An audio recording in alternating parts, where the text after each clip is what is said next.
Hey, when people ask you where God come from, show them this little video right here. All right. Go ahead. All right. Your question, where did God come from, assumes that you're thinking of the wrong, obviously it displays that you're thinking of the wrong God, because the God of the Bible is not affected by time, space, or matter. If he's affected by time, space, or matter, he's not God. Time, space, and matter is what we call a continuum. All of them have to come into existence at the same instant. Because if there were matter but no space, where would you put it? If there were matter and space but no time, when would you put it? You cannot have time, space, or matter independently. They have to come into existence simultaneously. The Bible answers that in 10 words. In the beginning, there's time. God created the heaven, there's space, and the earth, there's matter.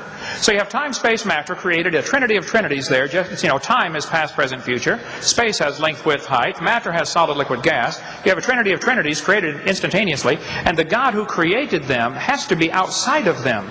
If he's limited by time, he's not God. The guy who created this computer is not in the computer. He's not running around in there changing the numbers on the screen, okay? The God who created this universe is outside of the universe. He's above it, beyond it, in it, through it. He's unaffected by it.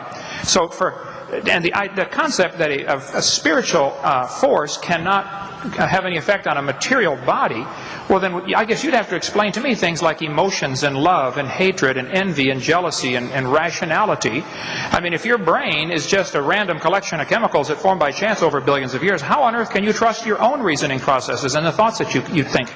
Okay? So, your question, where did God come from, is assuming a limited God. And that's your problem. The God that I worship is not limited by time, space, or matter. If I could fit the infinite God in my 3-pound brain, he would not be worth worshiping, that's for certain. So that's the God that I worship. Thank you.